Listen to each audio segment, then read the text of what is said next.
최근에 다이소가 건강기능식품, 이거 입에 잘 안 붙네요. 건기식, 이렇게 더 많이 부르죠. 건기식을 판매하면서 업계 안팎으로 반응이 뜨겁습니다. 5,000원 이하의 저렴한 가격으로 큰 인기를 끌긴 했는데 약사회 반발이 굉장히 심합니다. 그래서 일부 제약사는 입점을 철수하기도 했는데요. 그런데 따지고 보면 건기식이라는 게 인터넷이나 웹사이트, 홈쇼핑 이런 데서도 쉽게 살 수 있는 거잖아요. 이거를 왜 다이소에서 판매하는 게 문제가 될까요? 이 문제는 이은희 인하대학교 소비자학과 교수님과 전화로 이야기 나눠보겠습니다. 교수님 나와 계십니까? 네, 안녕하십니까. 안녕하십니까 교수님. 교수님도 네네. 다이소 자주 가시나요? 네, 자주 갑니다. 저희 집 앞에 있어요. 예, 저도 집 가까운 데 있어서 왠지 네네. 다이소는 한번 지나가다 보이면은 안 들어가지는 못하는 그런 마력이 있는 것 같아요. 그래서 네네. 최근 들어서 또 물가가 높다 보니까 다이소의 인기가 더 좋은 것 같아요. 그래서 뭐 예전에는 백화점 1층 같은데 명품이 있었다면은 지금은 다이소가 필수다 이런 말이 나올 정도인데 매년 매출의 앞자리가 바뀌고 있네요. 네네네. 2024년에 그 매출액 4조 원을 돌파할 것으로 예상을 했거든요. 지난해요? 그런데 이제 이게 2023년에는 앞자리수가 3조였어요. 네. 그래서 3조 4,605억 원 매출이었는데 이게 이제 1년 만에 15.6% 증가한 거고요. 2022년에는 또 2조 9,458억 원 매출이었기 때문에 이 1년 만에 2022년에서 23년도 17.47% 매출이 증가했다 이렇게 볼 수가 있겠습니다. 야, 진짜 매년 2조에서 3조, 4조 박리담의 정석을 보여주는 게 아닌가 이런 생각도 드는데 이렇게 매출이 크게 늘어난 배경은 뭘로 보십니까? 네, 제가 한 두 가지 정도 말씀드리겠는데요. 예. 첫 번째는 이제 저희가 고물가에 오랫동안 시달렸기 때문에 그렇죠. 예. 이 초저가 상품에 소비자들이 꽂히고 있다 이렇게 볼 수가 있겠죠. 예. 이 작년 소비자 물가가 5년 전인 2020년하고 대비할 때 14.2%가 올랐어요. 예. 이제 그러다 보니까 실질 임금은 같은 기간에 0.8% 상승하는, 다시 말하면 5년 동안 실질 임금이 별로 증가하지 않은 그런 예. 결과를 맞이하게 됐죠. 실질 그러다 임금은 보니까 물가가 반영되는 거니까. 예. 네, 초저가 상품을 좋아하는 거죠. 그다음에 이제 두 번째로는 그 상품군이 굉장히 다양화됐습니다. 예. 그래서 다이소 가보시면 화장품도 있고 의류도 있고 문구, 식품 뭐 웬만한 거 다 있습니다. 네네네. 그렇기 때문에 소비자가 이제 다양한 제품을 싸게 구매할 수 있어서 더 선호한다 이렇게 볼 수가 있겠는데요. 네. 화장품 예로 들면 작년 기준 뷰티 브랜드가 60개나 들어갔고요. 상품은 500여 종을 취급을 하고 있습니다. 네, 그러다 보니까 매출도 2023년 대비해 144%나 증가했고요. 특히 기초 화장품은 200% 거의 3배 증가한 거죠. 색조 화장품은 80% 증가했다고 그럽니다. 그다음에 이제 의류 같은 경우에도요. 전년 대비 34% 성장을 했는데 특히 그 겨울용 발열 네이나 플리스 이런 것들이 이제 5,000원에 판매하기 때문에 작년 10월, 11월에 매출이 전년 동기 대비 557%나 폭증을 했습니다. 네, 그 외에도 이제 문구나 식품 같은 거 가성비가 좋고 품질은 괜찮은 그런 상품들이 많이 준비가 돼 있죠. 얼마 전에 사실 저도 다이소에 갔다가 캡슐 커피, 게이샤 커피라고 하나요? 그걸 하나 사왔는데 생각보다 가격에 비해서는 괜찮아서 조금 놀란 기억이 있습니다. 네. 다이소가 이번에는 건강기능식품, 건기식 시장에도 도전장을 내밀었어요. 그런데 논란이 굉장히 커지고 있습니다. 정확히 어떤 일이 있었던 겁니까? 네네. 2월 24일부터 다이소 전국 200개 매장에 이제 대웅, 종근당, 일양 등 대형 제약사가 입점을 했습니다. 그래서 3,000원, 5,000원짜리 저렴한 건기식 그 37종을 선보여가지고 그 소비자들이 호응이 엄청나게 좋았거든요. 그런데 이제 딱 나흘 만인 28일에 약사회가 반발을 해가지고 성명을 발표를 했습니다. 그리고 이제 일부 약사님들은 그 해당 제약사 약품에 대해서 불매 운동도 불사하겠다. 라면서 이제 압박을 했거든요. 그래서 이런 약품이 닷새 만에 철수를 결정하고 이제 나머지 두 개 대웅제약하고 종근당도 철수 여부를 지금 검토 중이라고 합니다.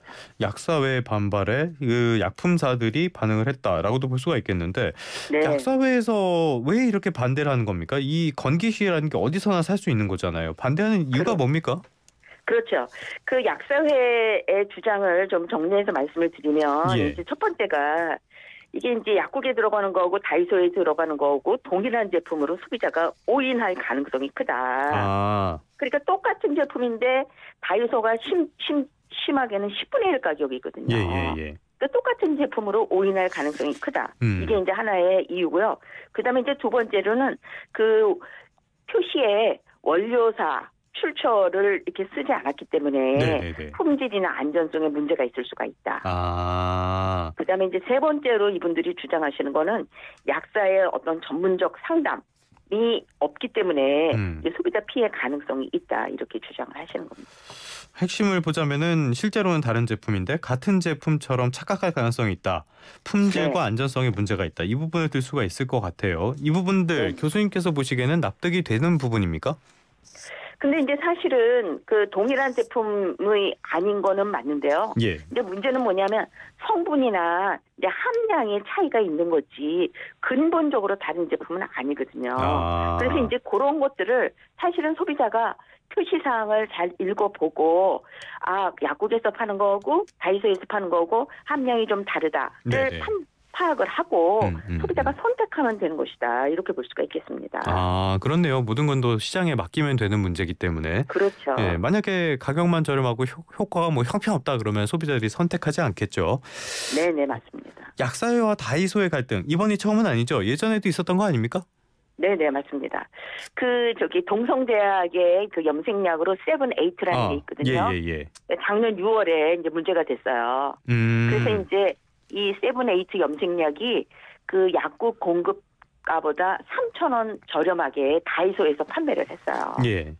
그런데 이제 그 두 개 제품이 완전히 똑같은 건 아닙니다. 그래서 이제 약국에 공급한 거는 모발 보호 성분이 포함되어 있고 다이소 제품은 이 모발 보호 성분이 포함되어 있지 않고 네네네. 그다음에 이제 빛 같은 거 추가 구성품도 다이소에는 없어요. 네. 그런데 이제 어쨌든 약사 측에서 약국 패싱이라고 하면서 이 동성제약 불매 운동을 유도를 했는데요. 결국은 이제 동성제약이 세븐에이트 출하를 중지하고 또 사과도 했습니다. 예.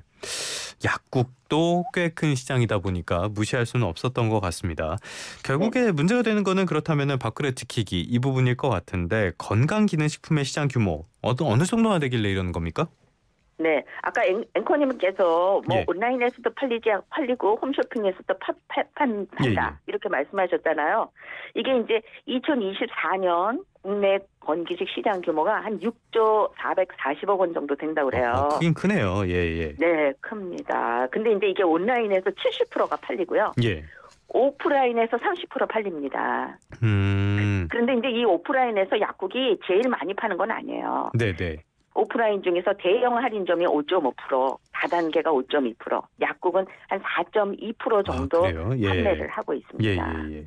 그런데 이제 소비자 입장에서 보면 이 약국이 유일한 판로가 아니잖아요. 그렇죠. 유일한 판로가 아닌데 어떤 다이소 같은 유통 채널에서 판매하는 거를 못하게 유도한다라고 하는 것은 이제 약국의 밥그릇 지키기다. 이러한 이제 비판을 충분히 할 수가 있는 것이죠. 밥그릇 싸움이다라는 비판에서 벗어나긴 좀 어려울 것으로 보이긴 합니다. 네. 그 약사 쪽에서 이야기하는 주장 가운데 하나는 아까도 교수님께서 언급을 해주셨지만은 가격 대비에 성분 함량이 부족하거나 제품 정보가 불충분하다 이런 점도 이야기를 하고 있거든요. 함량에 대해서 말씀을 해주셨고 정보가 불충분한 점도 있습니까? 네네. 그 정보가 불충분한 거는 예를 들면 이제 원료사 출처를 공개를 하지 않기 때문에 이제 품질 신뢰가 어렵다. 뭐 이런 것들이 이제 정보 불충분인데요. 그 조금 아까 말씀하신 함량에 대해서 제가 이제 그 뉴스 댓글들을 쭉 봤는데 어떤 소비자가 그랬더라고요. 함량이 낮으면 2알 먹으면 되지 뭐가 문제야. 뭐 일리 있는 말씀 같기도 하고. 네. 네네. 하긴 뭐 2알 먹으면 되긴 하는데 또 그렇게 되면 가격 차이가 별로 없을 것 같기도 하고요. 아무튼 간에 이런 정보 부족이 있다면은 이게 소비자 입장에서는 문제가 생길 여지 이런 것도 있긴 있는 거 아닙니까? 그렇죠. 사실은 이제 잘 아는 소비자는 알겠지만 이제 동일 제품으로 오해할 수는 있죠. 예. 동일 제품으로 오해해가지고 똑같은 제품인데 너무 싸니까 이거 좋다라고 하는데 사실은 이제 함량이 부족하니까 이제 소비자가 그 함량이 부족하면 뭐 두 알을 먹든가 뭐 이렇게 이제 추가적으로 먹어야 되는 그런 이제 복약의 문제가 있을 수가 있는 거죠. 그런데 이제 또 소비자에 따라서는 또 그 인터넷 검색이나 이런 걸 잘 하시는 분들도 있기 때문에 예, 또 예. 정보 공유도 인터넷에서 많이 되고 있잖아요. 네, 그렇죠. 그래서 이제 잘 모르고 있다 하더라도 또 이 정보 공유로 또 제대로 파악하게 되는 경우도 많이 있습니다.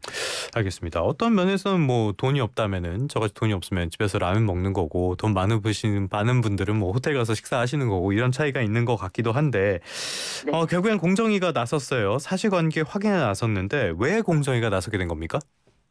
그 공정위의 조사 포인트는 그 약사회가 제약사의 압박을 가했다. 그래가지고 다이소 같은 특정 유통 채널의 거래 중단을 유도했다. 그리고 이제 이게 공정거래법 위반 가능성이 있느냐 이걸 이제 검토를 하고 있는데요. 다시 말하면 사업자 단체의 공정거래법 위반 행위가 있냐 이거를 이제 지금 조사를 하고 있습니다. 예. 공정거래법 제45조 는 불공정 거래 행위 금지거든요. 예. 그래서 이 내용을 보면 거래상 지위를 부당하게 이용해서 상대방의 사업 활동을 부당하게 구속해서는 안 된다 이렇게 명시하고 있습니다. 그러니까 공정한 경쟁을 해야 되는데 시장에서의 어떤 입지 같은 걸 이용을 해서 부적절한 압박을 하고 있다 이렇게 볼 수 있다는 뜻인 거네요. 네, 맞습니다. 만약에 이 법 위반으로 판단이 된다라고 하면은 시장에도 변화가 생길 가능성이 있는 거 아닙니까? 그렇죠. 이러한 불공정 거래 행위 혹은 불공정한 압박 이런 것들이 없어지기 때문에 그야말로 시장에 그 정상적인 공정한 거래, 경쟁 뭐 이런 것들이 존재할 수 있게끔 되고 그것이 이제 기본적으로는 소비자의 선택권을 보장하는 식으로 시장의 수요 공급이 이루어진다 이렇게 볼 수가 있겠습니다. 어떤 면에서는 그런 것들이 자유시장 경제에서는 자연스러운 방향이기도 하고요. 네네. 지금은 다이소뿐만이 아니라 편의점 같은 데에서도 기존보다는 저렴한 건강기능식품 판매 이쪽에 가세를 하고 있어요. 앞으로 계속 유통 경쟁이 치열해질 수밖에 없을 것 같은데 이런 경쟁이 치열해진다라는 거는 좀 장기적인 관점으로 봤을 때는 소비자에게 도움이 될까요? 아니면 혼란을 초래하게 될까요?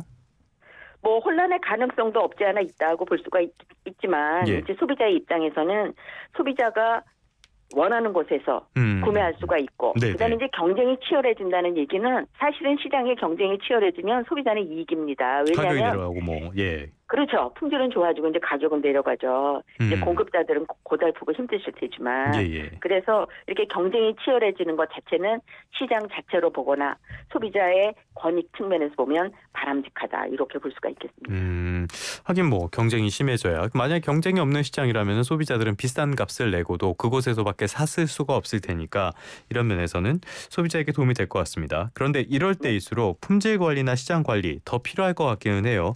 규제나 정책 쪽에서 보완될 부분 어떤 게 있다고 보십니까? 네네. 이 건기식은 식약처 허가 받지 않은 상품은 판매할 수 없게 돼 있습니다. 그렇기 때문에 이제 식약처 허가 받지 않은 거 그런 것들이 판매되는가 그거를 이제 유통점에서 굉장히 잘 스크린하셔야 되고요. 또 이거에 대한 감독도 잘 이루어져야 될 거다 이렇게 생각을 합니다. 그다음에 이제 이게 다이소 같은 경우에 이제 함량이 뭐 작다 이런 얘기가 계속 나오지 않습니까? 그렇기 때문에 이제 그 표시에 하루 권장량을 좀 꼭 표시를 하시면 좋겠어요. 그런데 함량이 낮다 하더라도 하루 권장량이 얼마이니까 뭐 두 알을 먹어야 되는지 그냥 한 알만 먹어도 되는지 소비자가 이제 판단할 수 있다 이렇게 볼 수가 있고요. 그다음에 이제 원료 출처 뭐 이런 거가 지금 정보가 제대로 기입되고 있지 않다 이런 문제를 약사회에서 제기를 하셨기 때문에 이것도 표시 사항에 추가적으로 보완하실 필요가 있다 이렇게 생각을 합니다. 뭐 출처나 성분 같은 것들 정확하게 처음부터 표시를 했다면은 이렇게까지 논란이 커지지 않았을 수도 있을 것 같습니다. 이 건강기능식품이라는 게 약은 아닌데 꾸준하게 먹게 되잖아요. 뭐 하루에 몇 알 이렇게 계속 먹게 되는데 선택지가 많아졌어요. 소비자들이 건기식 구매할 때 꼭 확인해야 되는 점 어떤 것들이 있을까요? 네네. 지금 말씀하신 대로 꾸준하게 섭취하기 때문에 반복 구매가 이루어지거든요. 예. 그렇기 때문에 이제 약국에서도 신경을 많이 쓰신다 이렇게 생각이 듭니다. 네. 근데 이제 말씀하신 대로 건기식은 건강을 보완하기 위한 그러한 식품이기 때문에 이제 건기식에 너무 이렇게 이제 매달리는 건 예. 적절치 않은 것 같아요. 그래서 이제 오남용이 있을 수가 있기 때문에 이제 기본적으로 건기식의 성분이라든가 그다음에 또 중요한 것은 자신의 건강 상태. 특히 만성 질환이 계신 분들은 의사하고 좀 상의를 하셔가지고 요 자기가 먹는 게 적절한지 과다한지 그런 것들을 반드시 좀 체크를 받으시면 좋겠습니다. 뭐 교과서 같은 말씀을 드리자면은 적절한 식이요법과 운동이 무엇보다 중요하긴 할 것 같습니다.